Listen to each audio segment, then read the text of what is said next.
2022 کے درمیان میں یا اختتام میں کچھ بڑے دھماکے ہونے والے ہیں۔ بڑے دھماکوں میں ان کے نزدیک یہ ہے کہ حضرت مہدی کا ظہور ہو جائے گا، اور ایک عرصے سے کہہ رہے ہیں، 20 25 30 سال سے وہ یہ بات کہہ رہے ہیں 2022 میں بڑا حادثہ ہونے والا ہے۔ اور ہندوؤں کی مذہبی کتابوں کے جو بڑے بڑے محقق ہیں وہ بھی یہ کہہ رہے ہیں کہ 2023 میں کچھ بڑا ہونے والا ہے۔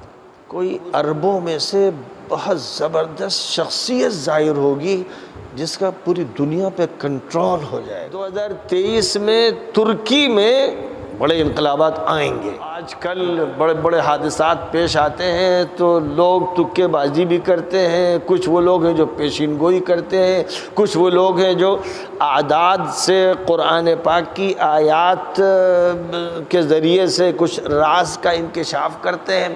جو باتیں آج کل بہت چل رہی ہیں کہ 2022 کے درمیان میں یا اختتام میں کچھ بڑے دھماکے ہونے والے ہیں۔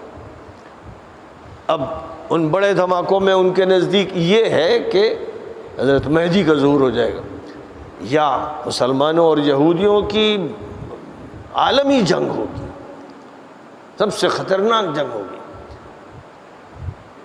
فلسطین کے ایک بڑے مفکر ہیں، بڑے دانشور ہیں، بڑے صاحب علم ہیں، وہ یہ کہہ رہے ہیں، اور ایک عرصے سے کہہ رہے ہیں، 20 25 30 سال سے وہ یہ بات کہہ رہے ہیں 2022 میں بڑا حادثہ ہونے والا ہے اور بڑی جنگ ہونے والی ہے۔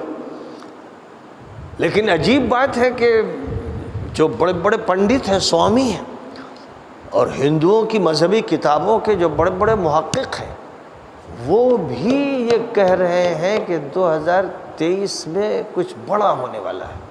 اب وہ اس کو صاف بول نہیں پا رہے، لیکن کوئی بہت بڑی بات دنیا میں ہوگی۔ اور بعض اس میں یہ بھی کہتے ہیں کہ کوئی عربوں میں سے بہت زبردست شخصیت ظاہر ہوگی جس کا پوری دنیا پہ کنٹرول ہو جائے گا۔ ظاہر ہے کہ ہم لوگ اسی کو مہدی کہتے ہیں، وہ عرب ہوں گے، بلکہ نبی پاک علیہ السلام کے خاندان کے ہوں گے۔ تو ہندوؤں کے یہاں بھی مجمل طور پر یہ پیشین گوئی موجود ہے، اور یہی پیشین گوئیاں بائبل اور بائبل کی تشریحات میں ہیں۔ اس لیے یہودی اور عیسائی 2001 سے انتظار میں ہیں کہ دنیا میں بہت بڑا واقعہ پیش آنے والا ہے، اور ان کے نزدیک، یہودیوں کے نزدیک سب سے بڑا جو واقعہ ہے وہ ان کے میشیا کا ہے، اور ان کا میشیا وہ ہے جس کو ہم لوگ دجال کہتے ہیں، اور عیسائی اس کو اینٹی کرائسٹ کہتے ہیں۔ وہ آنے والا ہے، اور وہ آنے والا ہے تو اس کے لیے ضروری ہے کہ مسجد اقصیٰ کو نعوذ باللہ شہید کر دیا جائے، اور وہاں پر اس کا محل، یعنی اس کرائسٹ، اینٹی کرائسٹ کا محل تعمیر کر دیا جائے۔ اس سے پہلے عیسائی کہتے ہیں کہ Jesus the Christ is coming.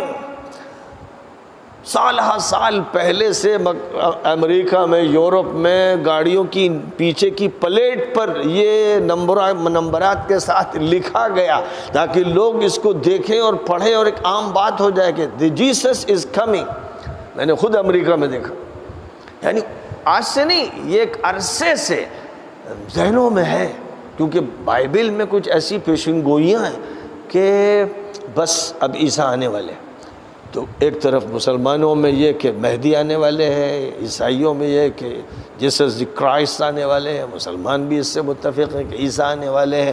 یہودیوں کے یہ کہ ہمارا میشیا آنے والا ہے، اور وہ جو میشیا ہے اس کی جو تفصیلات ہیں وہ عیسائیوں کے نزدیک اینٹی کرائسٹ ہے، یعنی ضد المسیح، دشمن مسیح۔ تو وہ دشمن مسیح دجال ہے، ہمارے یہاں اسی کے لیے لفظ دجال استعمال کیا گیا۔ لیکن مل جل کر عیسائی بھی اور یہودی بھی اور ہندو بھی اور مسلمان بھی، اور لگتا ہے دیگر مذاہب کے لوگ بھی کچھ توقع کر رہے ہیں کہ یہ 2022 2023 میں کچھ دھماکہ ہونے والا ہے۔ اسی لیے رشیا اور یوکرین کی جنگ کو بہت سے لوگ سمجھ رہے ہیں کہ یہ 3rd ورلڈ وار میں تبدیل ہو جائے گی، اور اس کی لپیٹ میں پورا یورپ آ جائے گا، اور پھر امریکہ اور روس کی بھیانک جنگ ہوگی، اور نیوکلیئر پاور استعمال کی جائے گی، جس سے شہر کے شہر تباہ ہو جائیں گے، لاکھوں انسان پگھلا دیے جائیں گے۔ جو ہوا تھا ہیروشیما اور ناگاساکی جاپان کے 2 شہروں میں، جب امریکہ نے نیوکلیائی بم ان پر گرائے تھے. تو یہ سارے قصے ہیں، لیکن ہم لوگ کوئی بات بھی دعوے سے نہیں کہہ سکتے. باتیں سنتے ہیں، ان کی بھی سنتے ہیں، ان کی بھی سنتے ہیں، اور یہ جانتے ہیں کہ 2023 میں ترکی میں بڑے انقلابات آئیں گے، کیونکہ جو یورپ کی طرف سے ترکی پر پابندیاں ٹھوس دی گئی تھیں جب یورپ جیتا تھا اور ترکی ہارا تھا، تو وہ پابندیاں 100 سال کے لیے تھیں، اور 2023 میں 1923 میں وہ معاہدے ہوئے جن کی وجہ سے ترکی کو پابند کیا گیا تھا.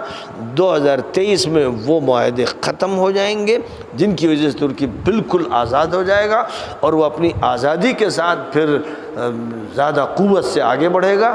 اسی لیے امریکہ نے یہ کوشش کی تھی، جس میں عرب کے مجرم حکمراں بھی شریک تھے.